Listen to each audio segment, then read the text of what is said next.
Whenever you have started a business, our focus should be on sales, because if there is no sales, there is no business.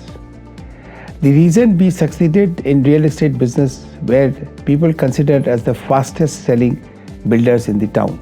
Before we could even start the construction, when the plans were sanctioned, my partner Surinder could sell flats, and because we could sell fast and sell right in the beginning of the projects and could also recover money by selling and taking advance, we were very, very successful. Most of the builders had cash problem and also had some reputation problem because they were not able to sell fast. Now, selling fast requires understanding of the market, pricing it very competitively, and also accepting terms which may be suitable for the buyer to meet, or easier for the buyer to meet. So these are the three. If we are flexible to that, if we are not rigid, the chances are we'll sell faster than our competitors, and that will keep us ahead in the game.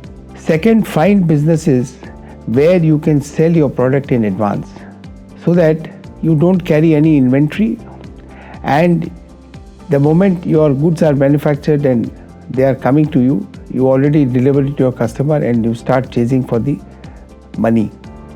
Example is our Tombstone business, where everything we used to sell in advance, everything was pre-sold. We only manufactured as per the order of the customer, and we carried no inventory. Now we have completed 25 years of this business.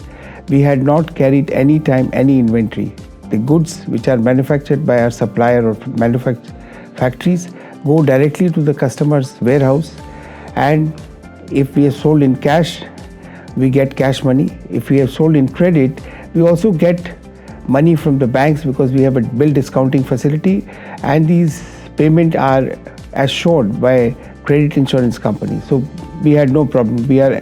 For us, it is as good as cash coming in the system the moment the goods are delivered to the customer. So if you can get into a business where you can sell in advance, where you don't carry any inventory, where you can get the money of your deliveries immediately, whether from the customer or from an arrangement from where you are secured of getting cash, and you are secured that even if the customer doesn't pay, your money is safe, I think that's a best business model. Please find out such business models and pursue them instead of getting into other businesses where you are not assured of sales, you are not assured of your recovery, and you are not assured of your money which is due to your customer.